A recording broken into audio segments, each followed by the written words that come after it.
Welcome back to the deep dive. So instead of letting you drown in all the information that's out there, we do the filtering. We grab the insights and pull out the knowledge that can really change how you see things. Hmm. And today, we've got a claim in our source material that is, well, it's bold. Almost unbelievable, really. Yeah, big guy. A complete personal transformation, not in 6 months, not even in 6 weeks, but in just one single week. All because of 5 specific habits. It really does sound like one of those clickbait headlines, doesn't it? A complete life transformation in 7 days. I mean, that pretty much goes against everything we think we know about behavioral psychology. Right. It feels impossible. But that's exactly why we're doing a deep dive on it. Yeah. And, that audacious claim. We're going to set aside the skepticism about the timeline for just a minute. Okay. And really focus on the mechanics. We need to pull apart the psychology, the actual practical steps that made these changes feel so, I guess, immediate and profound to the person going through it. Absolutely. The mission here isn't to, become cheerleaders for some quick fix. It's about looking at this as a kind of a rapid prototyping guide to building habits. The stress test for personal change. Exactly. So for you, the learner, we're asking, what can we actually take away from this? How can you apply these high-impact steps without just feeling completely overwhelmed by it all? We're hunting for those aha moments. And if you're someone who is, they say, getting ready for a big personal change or a professional one, or maybe you're just curious about how small changes can add up so fast, well, this material is kind of a shortcut. The key thing, the core focus as we unpack all this, has to be the intentionality. The 5 habits didn't just work because they were done.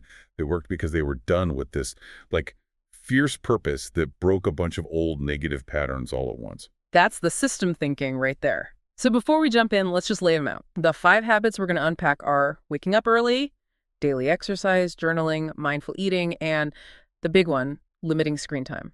And our analysis really shows that the big change wasn't from 5 separate things. It was because they worked as a single integrated system. That is the key insight. A feedback loop. A massive, mutually reinforcing, positive feedback loop. You look at them one by one, like, say, journaling, and the impact is, it's moderate. But when you combine better sleep from less screen time with a better mood from exercise and the mental clarity from journaling, suddenly you have this environment where positive change just accelerates. So it's not addition, it's multiplication. That's a great way to put it. This intense week, it's like a reset button. Getting rid of the bad habits all at once is just as important as starting the good ones. It's the absence of the negative plus the presence of the positive that creates that feeling of, wow, this is happening fast. Okay, let's start with the cornerstone then. The habit that really seems to anchor the whole system. Habit 1, waking up early. The author of this account, they admit they were the total opposite of a morning person. We're talking about someone who lived by the snooze button. Which just leads to that chaotic rush out the door. Every single day. Starting stressed, reactive, already feeling behind. And that's a scenario millions of people live in, that feeling of always playing catch-up, where the very first decision you make in a day is a little failure-hitting snooze, and that kind of sets the tone, doesn't it? It does, and the change they made was huge for them, setting the alarm for 5 a.m. Wow. That is a massive behavioral jump. I mean, if you're used to waking up at 7:30, jumping straight to 5 a.m. is not a small step. It's like immersion therapy. Exactly, and the source is really honest about how hard it was. They said the first few days were just brutal and groggy. I believe it. Yeah, just this low-grade exhaustion where you're questioning the whole thing. And if they'd only tried for 3 days, they probably would have quit. But what saved the habit was the immediate shift in the quality of the time they gained. Okay, tell us more about that breakthrough moment. Because going from brutal to magical sounds a little too fast. Well, the breakthrough wasn't physical, that's the thing. It was sensory and it was psychological. By the 3rd morning, they sort of pushed past that initial grogginess and started to experience the quiet and stillness. They described the world outside their window. It's still asleep, the house is silent. And being awake before all the cognitive noise of the world starts up, that gave them this huge psychological reward. They called it almost magical. So why is that stillness so powerful? I mean, it's not like you're getting more work done. It's not a tangible achievement. It speaks directly to this idea of decision fatigue. When you rush your morning, your brain is just flooded with all these tiny decisions, right? What to wear, what to eat, which email do I look at first? You start the day just draining your mental battery. Right. But the 5 a.m. start, it created this vacuum of time. It was free from any external demands, no emails pinging, no calls, no one demanding your attention.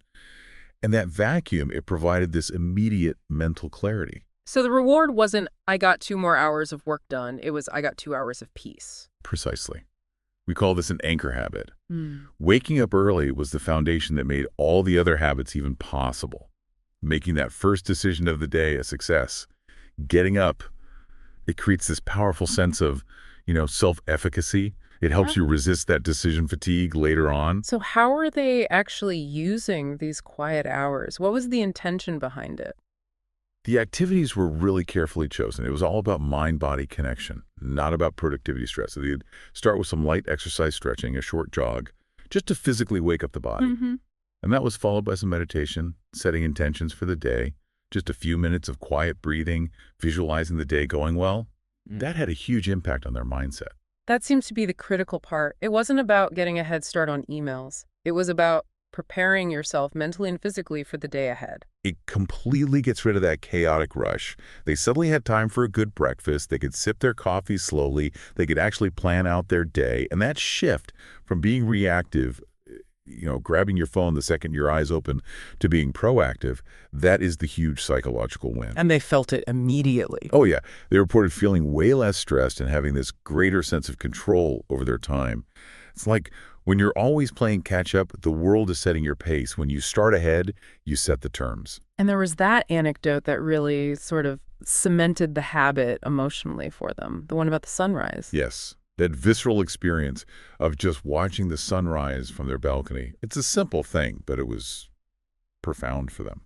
The colors changing, the world slowly waking up. And in that moment, all the discomfort of that early alarm just kind of melted away. And it was replaced with gratitude. A deep sense of gratitude and peace. And that emotional feedback, connecting the hard habit to a moment of genuine beauty, that's what turns a chore into a ritual you actually cherish. That's what makes it stick. So for anyone listening, jumping straight to 5 a.m. sounds like a massive hurdle. How can they replicate that feeling of control without such a shock to the system? The actionable advice is to focus on the intention, not the duration. The source, really stressed, starting small. Even just 15 minutes earlier than you normally wake up. Just 15 minutes. Yeah. But the key is you have to commit those 15 minutes to something intentional and restorative. Not checking your email. Get up, do some deep breathing, drink a glass of water, write one sentence in a journal. If you make it feel like a gift to yourself, not a punishment, it'll stick. And that intentional gift of time from habit one, it just flows so naturally into habit two, daily exercise. It does. Because they'd carved out that early morning time, the biggest excuse no time was just gone. So they committed to moving their body every single day for that week. And their approach was really smart, which is why it worked. They started small, just 20 minutes a day. Which is crucial. It's so crucial. It's short enough that it doesn't feel like this huge, overwhelming task, but it's long enough to actually, trigger those chemical shifts in your brain. And importantly, they varied the activity. They mixed up yoga, jogging, some basic strength training. Why is that variation so important when you're trying to build a habit this quickly? It stops you from getting bored, basically. Yeah. It prevents physical plateaus, sure, but more importantly, it prevents mental burnout. If you're doing the exact same thing every single day, your mind just starts to rebel. The chore feeling sets in. Exactly. By mixing it up, the routine stays fresh. It keeps that sense of novelty. It kept them interested and stopped them from quitting. And they said that even with that small commitment, the first few days were still tough, sore muscles, feeling tired.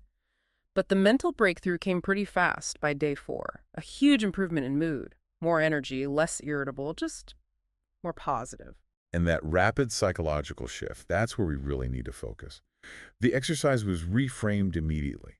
It wasn't about burning calories or hitting fitness goals. It was about self-focus, releasing stress, and getting that measurable mood boost. We're talking about real neurochemical changes here. Oh, absolutely. Even 20 minutes of moderate exercise is incredibly effective at managing cortisol, the stress hormone. So by lowering their cortisol levels, they were physically lowering their baseline of stress. And that directly translates into feeling less irritable and more positive. It's not just in your head. So it's a chemical reset, but how does the mindset shift from it being a chore to self-care? That's a big leap for a lot of people. It's when you realize the immediate tangible benefit. A chore is something you do for a future goal, like losing weight. Self-care is something you do for how you feel right now. Ah, that's a great distinction. They started to see that 20 minutes as their time. Time to unplug from all the digital noise and reconnect with themselves. And that's the key for anyone listening. If you see exercise as a punishment for what you ate, it's always going to feel like a punishment. But if you see it as a guaranteed mood boost, a hit of dopamine and endorphins that you deserve, it becomes a sustainable ritual. And the source material gave some really specific examples of how different kinds of movement did this for them. It did. Take the simple jog on a clear day. That repetitive physical movement combined with fresh air, it gave them this feeling of freedom and clarity. It was almost a moving meditation. But we also have to talk about the yoga. Yeah, that's interesting. It seems almost counterintuitive for this kind of intense habit-building week. Why was yoga so transformative for them? Because it directly addressed the mental exhaustion they were fighting all day. Yoga forced them to be present, to focus on their breath, to actually listen to their body's signals instead of just pushing through them. It was more than just physical. Way more. It was mental discipline. The deep breathing, for example, that activates the parasympathetic nervous system. It basically tells your body it's safe to relax, which immediately reduces anxiety. So habit 2 wasn't just about moving the body. It was like a mandatory 20 minutes of mindfulness built right into their system. It was. And this is the perfect example of how these habits are all interlocked. Taking care of the body directly improved their mental health, which then reinforced their motivation to keep waking up early. The early wake-up gave them the time. The exercise gave them the mood boost to tackle everything else. They're building one system, not just two separate habits. Exactly. Yeah. The movement leveraged the time, and the time leveraged the mood. What about consistency, though? For a learner who maybe isn't an athlete, can they really keep this up? The key is focusing on the threshold of consistency, not the intensity. The fact that they varied the exercise helped prevent burnout. They didn't have to be perfect. They just had to show up for 20 minutes. We could also talk about the 2-day rule here. You never miss a workout 2 days in a row. Missing 1 day. That's just life. Missing 2, that's the start of a new negative pattern. By focusing on that minimal daily consistency, they built momentum so fast. And they said by the end of the week, the feeling of missing the movement was actually worse than the feeling of having to do it. That's the sign. That's when you know a habit has really taken root. That's the flip. All right, so that brings us to the internal work. We've established the time and the energy. Now we shift to the mind's processing. Habit number 3 is journaling. And this is where I think skepticism is probably the highest for a lot of people. It can feel like it's just for, the super introspective types or people with way too much free time. That skepticism comes from this idea that you have to write some kind of literary masterpiece in your journal. But the breakthrough for this person was how simple the setup was. A plain notebook, a comfortable pen, no fancy apps, no pressure. And the commitment was just 10 minutes every single night before bed. So it's a low barrier to entry? A very low barrier. Yeah. And by making it part of their winding down routine, it became this non-negotiable part of the day. They did say that the first night was just them staring at a blank page, which I think a lot of us can relate to. How did they get over that initial hump and start going deeper? They started super basic, just a recap of the day. What made me happy? What did I struggle with? We call this structured prompting. It just gives your brain a container to start with. But pretty quickly, it evolved into more of a stream of consciousness writing. Just letting it flow. Just letting it all out. Goals, fears, dreams, insecurities. And that's where the therapeutic part really began. So that therapeutic function, Yeah. how does that create such a rapid change in just 1 week? The big realization was that journaling was like having a conversation with myself. The act of writing is a really powerful form of cognitive externalization. Think of your mind like a computer with way too many tabs open. Okay. Your working memory is just full of to-do lists, anxieties, half-finished arguments. Putting those thoughts on paper is like moving all that data from your active RAM to a hard drive. So it literally frees up mental space. Exactly. The journal becomes a mental buffer. By getting that complex web of thoughts and emotions out and onto the page, they freed up their executive function for more important stuff during the day. That's the mechanism behind that feeling of a fog had lifted. Your brain isn't constantly trying to manage all that internal noise anymore. And this leads directly to those big gains in clarity, especially with pattern recognition. That's the core cognitive benefit. When thoughts are just swirling around in your head, they all feel unique and overwhelming. But when you lay them out on paper, day after day, you start to see patterns immediately. Oh, interesting. Yeah, they notice recurring themes in their struggles, their self-sabotaging behaviors, their emotional triggers. And recognizing a pattern is always the first step to breaking it. And they said the most stress-reducing part was learning to distinguish what they could and could not control. This is huge. This is separating the signal from the noise. Journaling forced them to categorize their worries. They realized a massive chunk of their anxiety was about things that were completely out of my control. Like things in the news or what other people think. Exactly. And by writing them down, they could visually label them as non-actionable and stop spending so much mental energy on them. And on the flip side, they could identify the areas where they could take actionable steps. Can you give us an example of that? Yeah, they wrote about a really stressful day at work. Instead of just stewing in that anger, they journaled about the specific triggers. They analyzed the conversation, and they planned a different, calmer way to handle a similar situation in the future.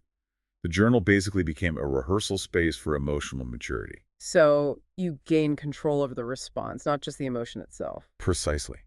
And the journal wasn't just for stress. It became this powerful tool for documenting progress and reinforcing positive feelings. The small wins. The small wins, exactly. They wrote down little victories. They documented how they prepared for a presentation they were nervous about. And then later, they documented the positive outcome. Seeing that proof of their own competence in their own handwriting was incredibly powerful. It built a real record of success. And then there was this simple addition that really shifted their whole focus. The gratitude section. Yes, just writing down 3 specific things they were grateful for each day. Psychologically, this practice is a massive shift. It moves you from a deficit mindset, what I don't have, to an abundance mindset, focusing on what you already possess. And that injects positivity into your daily story. A huge amount. And the anecdote about documenting a random act of kindness and how that inspired them to pay it forward, that shows how gratitude isn't passive.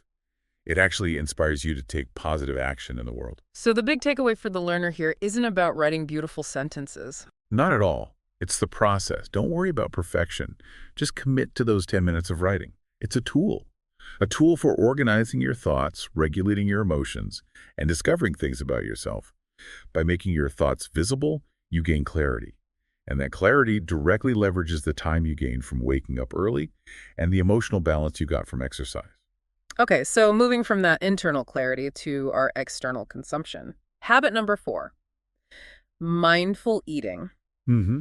This was described as a really big, deeply ingrained challenge for this person, which, it's the modern problem, isn't it?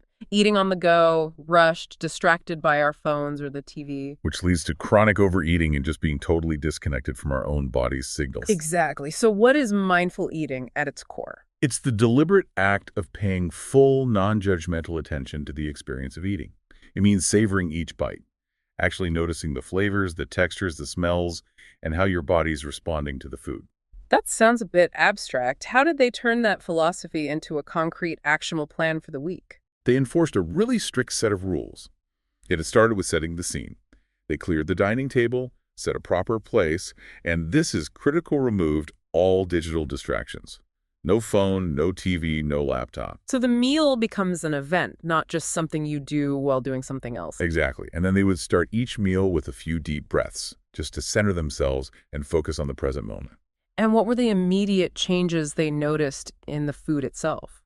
The sensory change was profound. By slowing down, they started discovering new, delightful flavors and textures. They described it like experiencing food in high definition. I like that. Yeah, suddenly you notice the actual crunch of a vegetable or the real sweetness of a piece of fruit. Distraction is a sensory filter. When you remove it, the food itself becomes more pleasurable, so you need less of it to feel satisfied. Okay, so beyond pleasure, The critical physical shift was from overeating to feeling satisfied. Let's get into the physiological mechanism behind that. This is the really cool science part of eating slowly. When we eat fast, our body doesn't have time to register that it's full.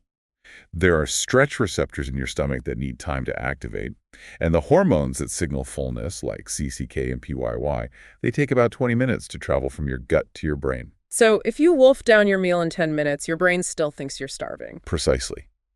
Mindful eating forces that necessary delay. By taking 20 minutes to eat, they allowed their body's own satiety system to actually work. They naturally ate less, sometimes a lot less, but felt more satisfied because their brain got the "I'm full" memo on time. The story about the bowl of oatmeal really brings this home. It's a great example because it shows you don't need fancy food to do this. A simple bowl of oatmeal, which they used to just rush through, became this moment of intense focus. Savoring the creaminess, the warmth, the sweetness, it turned an automated routine into a moment of gratitude. And this intentionality also led them to notice how different foods were affecting their bodies. Yeah, they started gathering their own physical data. They noticed very clearly that processed foods made them feel sluggish and bloated, but whole foods made them feel energized and light. And that awareness, it led to healthier choices naturally, without feeling like they were on a diet. It wasn't about good food versus bad food. It was about cause and effect in their own body. And crucially, it forced them to see the emotional connection to food. Eating out of boredom or stress, not actual hunger. This is the highest level of mindful eating. They started to identify when they were eating because they were bored or stressed or needed comfort. So instead of just automatically grabbing a snack, they could pause and do an emotional check. Am I hungry or am I just feeling something else? Exactly. Am I hungry or am I tired? And that pause, that's the moment of choice. That's the transformation. And they gave that example about craving dessert. Right? Craving dessert after dinner, which for them was a typical reward habit. But instead of just eating it, they paused and asked, is this real hunger or do I just want a reward? And realizing it was the latter, they chose to have a warm cup of herbal tea instead. And that small victory, choosing intention over autopilot, it was incredibly powerful. All right, that brings us to the final habit. Habit 5, which the author called the most challenging of all, limiting screen time. The final boss. But the final boss, for sure. We're all tethered to our devices, and the source really acknowledged the toll that endless hours of scrolling takes on our mental health or productivity or sleep. And it's the biggest consumer of our attention. The problem is that these devices are literally designed to hijack our attention. Yeah. They tap into our need for novelty with these short, intense dopamine hits. The boundary they set had to be really specific to fight that. What was it? A strict daily limit of 1 hour for any non-work-related screen time. So that meant no mindless scrolling on social media, no YouTube binges, no late-night streaming. The goal wasn't to become a Luddite. It was to reclaim all that time that just gets invisibly sucked away. The immediate realization of how much time that was must have been pretty shocking. It was. They suddenly had this massive vacuum in their evenings. And how they filled that vacuum, that we call the positive replacement strategy, that is the key insight for anyone listening. So what did they replace that passive screen time with? With deliberate, real-world activities. They rediscovered reading physical books. They spent time doodling and drawing. They cooked new recipes that actually required their full focus. These activities are restorative because they demand sustained, uninterrupted attention, which is the total opposite of the fragmented attention that scrolling demands. And what about the restorative power of just getting outside? They specifically contrasted that screen-induced lethargy with how they felt after spending time outdoors. They started taking a walk in the park most evenings, just enjoying the fresh air, the sounds of nature, and that walk became this cherished routine that grounded them. It's like a circuit breaker for mental exhaustion. Let's talk about the mechanisms behind the mental changes. They said it felt like a fog had lifted. How do screens create that fog in the first place? The main mechanism is the constant demand on our executive function. Every time a notification pops up or you switch from one app to another, you're forcing a context shift in your brain. And all that rapid switching just depletes your cognitive energy. It leaves you feeling tired and scattered, even if you haven't done anything difficult. So by removing that constant barrage of news and social media comparisons, they were just lowering their cognitive load. Drastically. And they felt way less anxious. The social media comparison trap is a documented source of low-grade chronic anxiety. So when they removed that, they felt more present in their actual lives. They were more focused in conversations, more engaged in what they were doing, because they weren't constantly waiting for the next notification. And the impact on their sleep must have been enormous, especially since they were also journaling right before bed. It was a complete overhaul of their nighttime routine. The old habit was taking the phone to bed, which means you're blasting your eyes with blue light right before you want to sleep. And blue light actively suppresses melatonin production. Which makes it harder to fall asleep and stay asleep. Exactly. But the new screen-free routine, reading a real book, meditating, journaling, it resulted in deeper, more restful sleep. And of course, better sleep makes it easier to wake up early and exercise the next morning. It all ties together. And that anecdote about the cafe really captures this rediscovered presence. Yeah, that memory of spending an afternoon at a cafe, intentionally without their phone, just with a notebook and a pen. They wrote, they planned, they just watched the world go by. And the feeling was peaceful and productive. It really highlights the power of sustained, uninterrupted focus, of connecting with yourself and your surroundings in a way the digital world just doesn't allow. So the final takeaway here is about creating a healthier balance with technology. It's about balance and being in control of your own attention. Screens are incredible tools, but when we use them mindlessly, they control us. They deplete our most valuable resource, which is our focus. By setting that boundary, they became intentional users of technology. And the conclusion was powerful. Life just became richer and more fulfilling when they stepped away from the screen and engaged with the real world. Okay, we have covered a genuinely remarkable personal journey here, analyzing how these 5 pretty simple habits led to a transformation that felt complete in just 7 days. Let's try to bring it all together, reinforce that system thinking. Think of it like a set of interlocking gears. The intentional time you gain from waking up early, that's the big flywheel. Right. That flywheel powers your body care through daily exercise, which gives you the emotional stability. Then the mental clarity you get from journaling helps you process emotions and spot negative patterns. And that clarity then enables intentional consumption with mindful eating, and it gives you the capacity for presence and focus by limiting screen time. It really is a closed loop of positive reinforcement, isn't it? Better sleep makes it easier to wake up, which gives you time to move, which improves your focus, which makes intentional food choices easier, which in turn improves your energy and your sleep. The core message for you listening is that these small, manageable changes, a 15-minute shift in your wake-up time, a 20-minute block of movement, they're high-leverage actions. They add up to substantial, rapid transformations when you practice them together. The goal here is always progress, not perfection. And that speed of the transformation, it's still jarring. But if we connect all the dots, the habits themselves are really just the vehicles. The true power was in the sudden, complete return to intentionality and attentiveness across those 5 big domains of life: time, body, mind, consumption, and focus. They stopped just floating through their day and started making conscious decisions. Exactly. They stopped being passive. So this raises a really important question for you, the learner, as you think about your next week. The real power wasn't just in doing 20 minutes of yoga.